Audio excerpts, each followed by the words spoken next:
Brought to you by Sensodyne K। अभी लेके आए सेंसोडेंट के। टूथ का करंट गॉन तो लाइफ का करंट ऑन। पाकिस्तान के एक मशहूर व्यंग्यकार और टीवी होस्ट हैं अनवर मकसूद, लूज टॉक वाले। वो कहते हैं पाकिस्तान में इलेक्शन होंगे या नहीं ये बात न इलेक्शन कमीशन जानता है, न सरकार, न अदालत, न खुदा जानता है, सिर्फ फौज जानती है, मगर वो बता नहीं रही है। इस असमंजस का एक उदाहरण सुनिए। पाकिस्तान में आम चुनाव का ऐलान 15 दिसंबर 2023 को हुआ था। 8 फरवरी 2024 की तारीख तय हुई, मगर 31 जनवरी तक चुनाव आयोग को भी नहीं पता था कि चुनाव हो पाएंगे या नहीं। आखिरकार 1 फरवरी को इमरजेंसी मीटिंग हुई, फिर कहा गया कि सब ठीक है, चुनाव अपने शेड्यूल पर ही होगा, यानी 8 फरवरी को ही वोटिंग होगी। नेशनल असेंबली और राज्यों की प्रांतीय सभा के लिए नेशनल असेंबली को पाकिस्तान की लोकसभा मान लीजिए। प्रांतीय सभा का स्ट्रक्चर अपने यहाँ की विधानसभा जैसा होता है। सबसे ज्यादा नजर नेशनल असेंबली के चुनाव पर होगी, क्योंकि इस सदन में बहुमत दल का नेता पाकिस्तान का अगला प्रधानमंत्री बनेगा। जो नहीं हो सकता उसका नाम इमरान खान है। इमरान पिछले चुनाव के बाद प्रधानमंत्री बने थे। उनकी पार्टी पाकिस्तान तहरीक-ए-इंसाफ पीटीआई ने बहुमत साबित किया था, मगर इस बार पूरा ताना बाना बिगड़ा हुआ है। पीटीआई का चुनाव निशान छिन चुका है।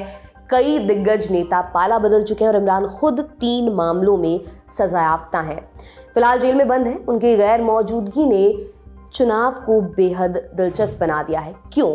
सरकार बनाने के 2 बड़े दावेदार हैं, पाकिस्तान मुस्लिम लीग नवाज के नवाज शरीफ और पाकिस्तान पीपल्स पार्टी के बिलावल भुट्टो जरदारी। दोनों वंशवादी राजनीति का हिस्सा हैं। एक समय फौज की मार झेल चुके हैं, फिलहाल वफादार बने हुए हैं। फौज जिस पर अपना हाथ रखेगी उसकी जीत तय मानी जा रही है, लेकिन किसको चुना जाए ये फौज के लिए भी बड़ी दुविधा का विषय है। तो आज हम जानेंगे कौन बन सकता है पाकिस्तान का अगला प्रधानमंत्री और इस चुनाव का भारत और बाकी दुनिया पर क्या असर होगा। नमस्कार, मेरा नाम दिव्यांशी सुमराव है। आप देख रहे हैं ललन टॉप का इंटरनेशनल प्रसंगों से जुड़ा रोजाना का कार्यक्रम दुनियादारी, जहां आज बात पाकिस्तान के चुनाव की। कैंपेनिंग अंतिम चरण में पहुंच चुकी है। कुछ झलकियां आप इसकी देखिए। अब 8 फरवरी का मौका आन पड़ा है। 8 फरवरी को फैसला होना है कि किसने पाकिस्तान की खिदमत की, किसने पाकिस्तान के आवाम को धोखा दिया। चेहरों का निशान किया, नारे भुट्टो। आज यहाँ वज़ीर आज़म बनने के लिए नहीं आया, आज तो मैं यहाँ इलेक्शन लड़ने आया हूँ। इलेक्शन भाई सब ने इंशाल्लाह मुझे वोट देना है। क्यों भी देना वोट, या नहीं देना नवाज शरीफ को। झलकियां देखिए, अब बेसिक्स क्लियर कर लेते हैं। पाकिस्तान एक इस्लामी गणतंत्र है। इस्लाम मुल्क का राजकीय धर्म है। प्रधानमंत्री और राष्ट्रपति का पद मुस्लिमों के लिए आरक्षित है। हेड ऑफ द स्टेट राष्ट्रपति होते हैं। सरकार की कमान होती है प्रधानमंत्री के पास। सरकार के 3 अंग हैं, कार्यपालिका, विधायिका और न्यायपालिका। न्यायपालिका स्वतंत्र मानी जाती है। सुप्रीम कोर्ट सबसे बड़ी न्यायिक संस्था है। कार्यपालिका की शक्ति कैबिनेट में निहित है। कैबिनेट को प्रधानमंत्री लीड करते हैं। विधायिका का काम है विधान बनाना। इसकी शक्तियां संसद और राष्ट्रपति में निहित हैं। पाकिस्तान में 2 सदनों वाली संसद है। नाम है मजलिस शूरा। ऊपरी सदन को कहते हैं सेनेट। इसके सदस्यों की संख्या 100 है। 92 सदस्य 4 प्रांतों से आते हैं। 4 प्रांत हैं पंजाब, सिंध, बलूचिस्तान और खैबर पख्तूनख्वा। 4 सीटें इस्लामाबाद कैपिटल टेरिटरी और 4 फेडरली एडमिनिस्ट्रेटेड ट्राइबल एरियाज के पास हैं। 2018 में फाटा को खैबर पख्तूनख्वा में मिला दिया गया। 2024 के बाद फाटा के लिए अलग से सेनेटर्स नहीं होंगे। सेनेट के सदस्यों का चुनाव प्रांतीय सभाओं के चुने हुए प्रतिनिधि करते हैं। सेनेट के सदस्यों का कार्यकाल 6 बरस का होता है। हर 3 बरस में आधे सदस्य रिटायर होते रहते हैं, फिर खाली सीटों पर चुनाव कराया जाता है। सेनेट को कार्यकाल के बीच में भंग नहीं किया जा सकता, इसलिए इसको स्थायी सदन भी कहते हैं। निचले सदन का नाम है नेशनल असेंबली। इसके सदस्यों की संख्या होती है 336। 266 सीटों पर होती है डायरेक्ट वोटिंग, यानी योग्य मतदाता अपना प्रतिनिधि चुनते हैं। बाकी की 70 सीटें महिलाओं और अल्पसंख्यकों के लिए आरक्षित है। जो पार्टी जितनी जनरल सीटें जीतती हैं उन्हें उसी के अनुपात में आरक्षित सीटें मिलती हैं। नेशनल असेंबली के सदस्यों का कार्यकाल 5 बरस का होता है। इस सदन को कार्यकाल के बीच में भंग किया जा सकता है। प्रधानमंत्री की सलाह पर राष्ट्रपति भंग कर सकते हैं, या अगर प्रधानमंत्री के खिलाफ अविश्वास प्रस्ताव पास हो जाए और सदन का कोई और सदस्य बहुमत साबित करने की स्थिति में ना हो, उस स्थिति में भी राष्ट्रपति अपने विवेक से नेशनल असेंबली को भंग कर सकते हैं। पहली बार नेशनल असेंबली का इलेक्शन 1947 में हुआ था। 2018 वाला चुनाव 15वां था। इस बार 16वीं नेशनल असेंबली के लिए चुनाव होने वाला है। पिछले चुनाव में क्या हुआ था? 25 जुलाई 2018 को वोटिंग हुई। इमरान खान की पीटीआई सबसे बड़ी पार्टी बनकर उभरी। हालांकि उनके पास बहुमत नहीं था। बाद में उन्होंने दूसरी पार्टियों के सहयोग से बहुमत साबित किया। 8 अगस्त 2018 को इमरान खान ने प्रधानमंत्री पद की शपथ ले ली। 2018 के चुनाव से पहले नवाज शरीफ पनामा पेपर्स मामले में फंस चुके थे। उनको अयोग्य ठहरा दिया गया था, इसलिए उनकी पार्टी PMLN शहबाज शरीफ के चेहरे पर चुनाव लड़ी। वे 82 सीटों के साथ दूसरे नंबर पर थे। बिलावल की PPP 54 सीटों के साथ तीसरे नंबर पर रही। इमरान की जीत में मिलिट्री एस्टैब्लिशमेंट की बड़ी भूमिका थी। चुनाव से पहले PMLN और PPP के नेताओं को परेशान किया गया। कई बड़े नेताओं को जेल में डाला गया। कैंपेनिंग से उन्हें रोका गया। आरोप लगे कि इन सबके पीछे पाक फौज थी। इमरान को फौज का लाडला तक कहा गया। फिर अक्टूबर 2021 आया। खुफिया एजेंसी ISI के मुखिया के चुनाव को लेकर इमरान और एस्टैब्लिशमेंट में अदावत हो गई। तभी से उनकी कुर्सी पर संकट के बादल मंडराने लगे थे। मार्च 2022 में इमरान के खिलाफ अविश्वास प्रस्ताव लाने की तैयारी शुरू हुई। PMLN और PPP ने हाथ मिला लिया। उन्हें और भी पार्टियों का साथ मिला। इस गठबंधन का नाम था पाकिस्तान डेमोक्रेटिक मूवमेंट। 9 और 10 अप्रैल 2022 की दरमियानी रात अविश्वास प्रस्ताव पर वोटिंग हुई। प्रस्ताव पास हो गया। इमरान को इस्तीफा देना पड़ा। उनकी सरकार गिर गई। अगले रोज शहबाज शरीफ ने बहुमत साबित कर डाला। प्रधानमंत्री पद की उन्होंने शपथ ली। 15वीं नेशनल असेंबली का कार्यकाल 12 अगस्त 2023 को खत्म हो रहा था। उससे 3 दिन पहले राष्ट्रपति आरिफ अलवी ने PM की सलाह पर नेशनल असेंबली भंग कर दी। शहबाज शरीफ ने इस्तीफा दे दिया। फिर कार्यवाहक सरकार बनाई गई। अनावरुल हक काकर कार्यवाहक प्रधानमंत्री बने। उनकी निगरानी में नया चुनाव कराने की बात कही गई। 15 दिसंबर 2023 को चुनाव आयोग ने तारीख का ऐलान कर दिया। अब 8 फरवरी को चुनाव होने जा रहा है। कौन कौन सी पार्टियां दावा ठोक रही हैं? पहली है पाकिस्तान मुस्लिम लीग नवाज PMLN। इसकी कमान नवाज शरीफ के पास है। आज के समय में वो पाकिस्तान के प्रधानमंत्री बनने के सबसे बड़े दावेदार हैं, लेकिन शुरुआत ऐसी नहीं थी। राजनीति में उनकी शुरुआत बड़े रोचक ढंग से हुई। सन 1977 की बात है। लाहौर के बिजनेस सर्कल में एक मियाँ मोहम्मद शरीफ का बड़ा रुतबा हुआ करता था। वो असल में अमृतसर के रहने वाले थे। ज़मीन बेचकर स्टील की फैक्ट्री लगाई। विभाजन के बाद पूरा परिवार लाहौर चला गया। स्टील का कारोबार वहाँ भी जारी रखा। कामयाबी मिली। आगे चलकर इत्तेफाक ग्रुप और शरीफ ग्रुप नाम से 2 कंपनियां बनाई। इन्हीं मियाँ शरीफ के घर दिसंबर 1949 में नवाज का जन्म हुआ। पढ़ाई लिखाई लाहौर से हुई। बिजनेस और लॉ में डिग्री ली। उन दिनों में नवाज बड़े शर्मीले हुआ करते थे। पूरा फोकस पिता का बिजनेस चलाने पर था। इसी बीच एक बड़ा उलटफेर हो गया। दिसंबर 1971 में भारत पाकिस्तान के बीच लड़ाई हुई। पाकिस्तान इसमें हार गया। पूर्वी पाकिस्तान टूटकर बांग्लादेश बन गया। इस हार का ठीकरा तत्कालीन जनरल याया खान पर फूटा। उन्हें कुर्सी छोड़नी पड़ी और तब सत्ता में आए पाकिस्तान पीपल्स पार्टी के जुल्फिकार अली भुट्टो। वो नेशनलाइजेशन की पॉलिसी लेकर आए। मियाँ शरीफ का बिजनेस भी इसकी चपेट में आ गया। उन्हें काफ़ी नुकसान इससे हुआ। तब नवाज पाकिस्तान मुस्लिम लीग में शामिल हुए। इसकी बुनियाद मिलिट्री जनरल अयूब खान ने रखी थी। PML भुट्टो की धुर विरोधी थी। फिर 1977 में जनरल जिया उल हक ने भुट्टो का तख्ता पलट कर दिया। देश भर में मार्शल लॉ लगा दिया गया। जनरल जिया सर्वे सर्वा बन गए। सत्ता तो मिल गई, लेकिन आम जनता को ये सब रास नहीं आया। तब जिया ने एक तरकीब निकाली। तख्ता पलट को वैधता का अमली जामा पहनाने के लिए पॉलिटिकल लीडर से हाथ मिलाया। ऐसे लीडर्स जिन्हें आम लोगों का सपोर्ट हो। इसी क्रम में पढ़े लिखे और वफादार नेताओं की खोज होनी शुरू हुई। उन दिनों जनरल गुलाम जिलानी पाकिस्तान की खुफिया एजेंसी ISI के चीफ हुआ करते थे। वो जनरल जिया के बेहद खास थे और उनकी दोस्ती मियाँ मोहम्मद शरीफ से भी थी। उनके घर आना जाना उनका लगा रहता था। इसी दौरान उनकी नज़र नवाज पर पड़ी। वो उन्हें जनरल जिया से मिलाने ले गए। फिर तो साथ चल निकला। 1981 में नवाज को पंजाब का वित्त मंत्री बनाया गया। 4 बरस बाद चीफ मिनिस्टर की कुर्सी मिल गई। नवाज और जनरल जिया का गठजोड़ बढ़ता चला गया। जिया सबके सामने उनको अपना उत्तराधिकारी बताने लगे थे। भरी सभाओं में कहते, काश नवाज को मेरी उम्र लग जाए। इसी बीच 1988 का साल आ गया। PPP की कमान जुल्फिकार अली भुट्टो की बेटी बेनज़ीर भुट्टो के पास आ चुकी थी। उन्हें लोगों का अच्छा खासा सपोर्ट मिल रहा था। जनरल जिया को वर्चस्व खोने का डर था, लेकिन चुनाव से पहले ही विमान हादसे में उनकी मृत्यु हो गई। जिया की मौत के बाद PML 2 धड़ों में बंट गई। नवाज वाले धड़े को PMLN कहा गया। 1990 में नवाज शरीफ पहली बार पाकिस्तान के प्रधानमंत्री बने, मगर अपना कार्यकाल पूरा नहीं कर पाए। 1993 में तत्कालीन राष्ट्रपति गुलाम इसाक खान ने उनकी सरकार को बर्खास्त कर दिया।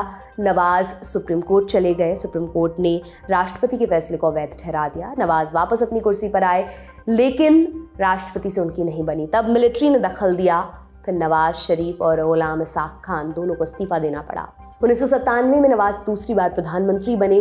पुरानी गलती से उन्होंने सबक लिया, संविधान में बदलाव कर प्रधानमंत्री के पद को मजबूत बनाया, लेकिन एक जगह पर चूक गए। उन्होंने आउट ऑफ द वे जाकर परवेज मुशर्रफ को प्रमोट किया। अक्टूबर 1999 में मुशर्रफ ने उनका तख्ता पलट कर दिया। नवाज को निर्वासन में जाना पड़ा। मुशर्रफ ने डंके की चोट पर 2007 तक शासन चलाया। फिर हुए चुनाव। अगस्त 2008 में मुशर्रफ ने कुर्सी छोड़ दी। तब से पाकिस्तान में मिलिट्री सरकार नहीं आई है। 2008 में हुए चुनाव के बाद पीपीपी और पीएमएलएन ने मिलकर सरकार बनाई, मगर दोस्ती ज़्यादा दिनों तक ये चल नहीं पाई। फिर नवाज ने पीपीपी के खिलाफ मोर्चा खोला। 2013 में वो तीसरी बार प्रधानमंत्री बने। 2016 में उनका नाम पनामा पेपर्स में सामने आया। आरोप लगे कि अवैध तरीके से संपत्ति खरीदी और उसका रिकॉर्ड पेश नहीं किया। 2017 में सुप्रीम कोर्ट ने नवाज को पीएम पद से हटा दिया।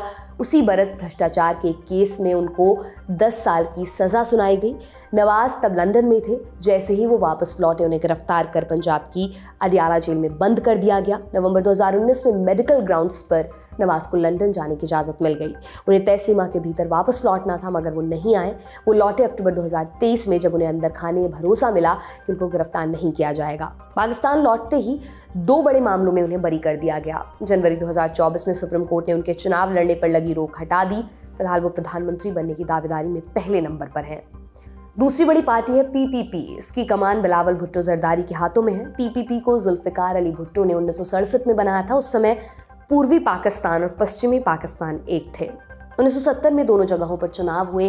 पूर्वी पाकिस्तान की अवामी लीग ने ज़्यादा सीटें जीती, मगर उनको सत्ता नहीं दी। उल्टा पूर्वी पाकिस्तान में पाक फौज को नरसंहार की छूट दी गई। इसको लेकर दिसंबर 1971 में भारत पाकिस्तान युद्ध हुआ। इसमें पाकिस्तान की करारी हार हुई। तब पूर्वी पाकिस्तान बदलकर बांग्लादेश हो गया। पाकिस्तान के हिस्से में पश्चिमी पाकिस्तान आया। सत्ता जुल्फिकार अली भुट्टो के पास आई। वो पहले राष्ट्रपति और फिर बाद में प्रधानमंत्री रहे। आज का पाकिस्तान उन्हीं के बनवाए संविधान से चल रहा है। 1977 में जुल्फिकार अली भुट्टो का तख्ता पलट हो गया। उनको हटाकर जनरल जिया उल हक ने सत्ता हत्या ली। 1978 में जुल्फिकार अली भुट्टो को फांसी पर चढ़ा दिया गया। उनके परिवार को कुछ समय हाउस अरेस्ट में रखा गया, फिर निर्वासन में भेज दिया गया। 1980 के दशक में जुल्फिकार अली भुट्टो की बेटी बेनज़ीर वापस लौटी। 1988 में प्रधानमंत्री बनी। मुशर्रफ के समय में फिर से उन्हें निर्वासन में जाना पड़ा। 2007 में बेनज़ीर चुनाव लड़ने वापस आई, मगर एक चुनावी रैली में उनकी हत्या कर दी गई। 2008 में बेनज़ीर के पति आसिफ अली जरदारी राष्ट्रपति बने, मगर पीपीपी कभी सरकार में कंट्रोल में नहीं आ पाई। अप्रैल 2022 में इमरान की सरकार गिराने में पीपीपी ने पीएमएलएन का साथ दिया। बेनज़ीर और आसिफ के बेटे बिलावल भुट्टो जरदारी को शहबाज शरीफ की सरकार में विदेश मंत्रालय मिला। बिलावल ही पीपीपी के चेयरमैन भी हैं।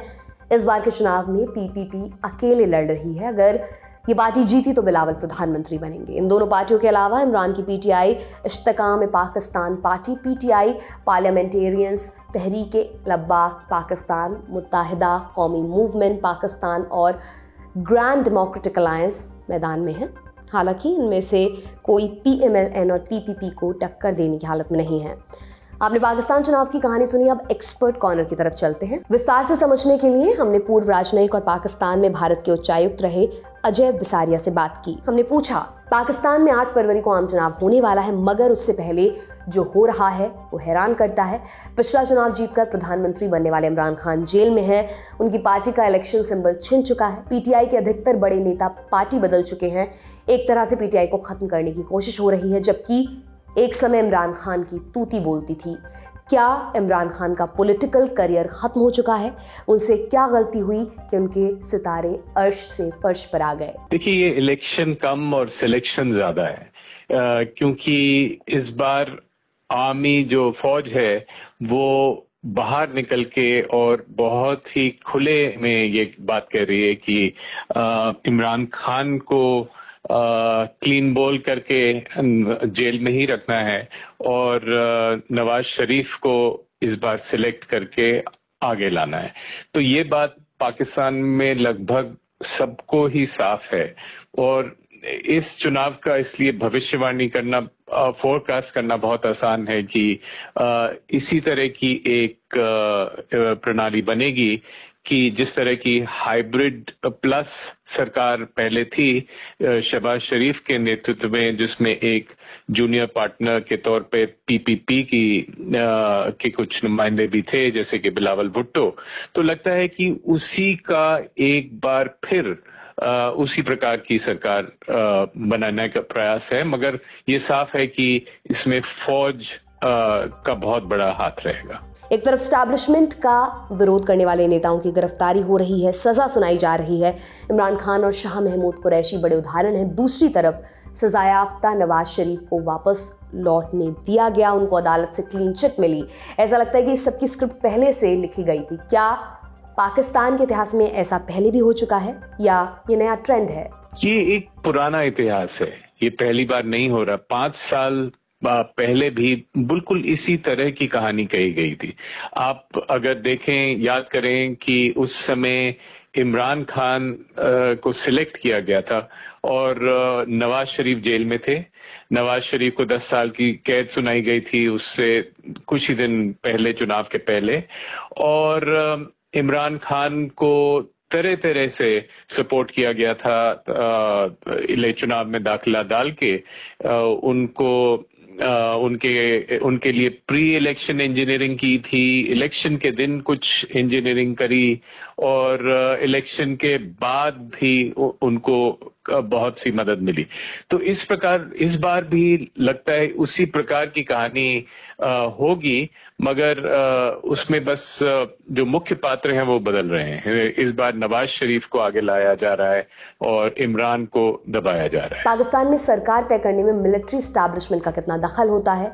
इस दखल की वजह क्या है? तो इस सवाल के जवाब के लिए आपको इतिहास में जाना पड़ेगा। लगभग 1951 से ही, पाकिस्तान के बनते ही उनकी फौज का बहुत बड़ा हाथ रहा है गवर्नेंस में और देश को संभालने में और एक तरह से एक बयानिया बनाने में कि ये एक देश नाजुक मोड़ से निकल रहा है, नाजुक मोड़ पे आ गया है।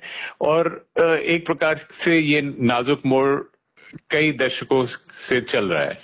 तो अब हमारे सामने जो स्थिति है उसमें एक गाइडेड डेमोक्रेसी या इसको हाइब्रिड डेमोक्रेसी कभी कभी कहते हैं, उसका एक एक्सेप्टेंस हो गया है राजनीतिज्ञों में भी, और उनका प्रयास रहता है कि हम किसी प्रकार आर्मी को खुश करें, फौज को खुश करें और उनकी सहायता से हम सत्ता में आए।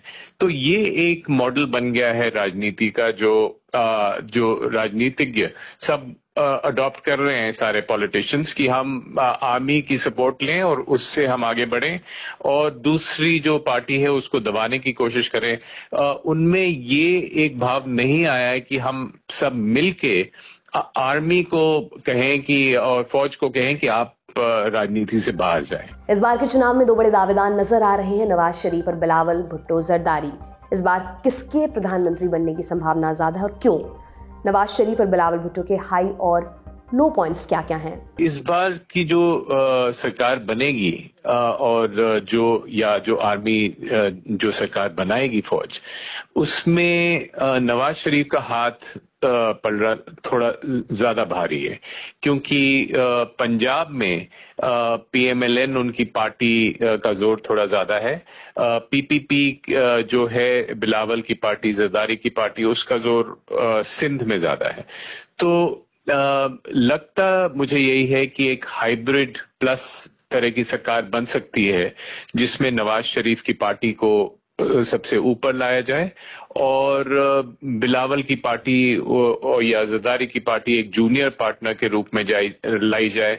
फौज ये चाहेगी कि एक वीक सा कोalition बने, कोई इनमें से बहुत ज्यादा पावरफुल ना हो कि वो बाद में चल के एक आर्मी को चैलेंज भी पेश करे। क्योंकि पाकिस्तान के इतिहास में आप देखें, लगभग 2 साल बाद जो भी प्रधानमंत्री आता है उसको लगता है कि मैं कोशिश करूं कि अपने हाथ में थोड़ी और सत्ता लूं फौज से, शुरू में वो फौज के प्रति उसको कुछ रहता है कि ये मुझे लाए हैं और वो उसे गाइड कर रहे हैं, मगर उसके बाद जब पता चलता है कि गवर्नेंस में हमारा हाथ खुला नहीं है तो वो उनको पुश बैक करने का प्रयास करते हैं और उसके चलते कभी कभी फौज उनको वहां से बाहर कर देती है। पाकिस्तान के चुनाव पर हमारी नजर बनी हुई है। इससे जुड़ी सारी अपडेट्स आपको लल्लन टॉप पर मिलती रहेंगी।